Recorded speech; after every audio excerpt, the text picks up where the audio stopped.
தூத்துக்குடி மாவட்டம் கோவில்பட்டி பகுதியில் 2வது நாளாக கனமழை நீடிப்பதால் மக்களின் இயல்பு வாழ்க்கை பாதிக்கப்பட்டுள்ளது.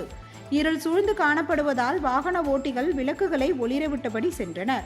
கோவில்பட்டி நகர் மட்டுமின்றி பாண்டவர் மங்கலம், வானரமுட்டி, நாலாட்டின்புத்தூர், திட்டங்குளம், முப்பன்பட்டி, இலுப்பையூரணி, இனாமுனியாச்சி உள்ளிட்ட பகுதிகளிலும் பலத்த மழை பெய்து வருகிறது.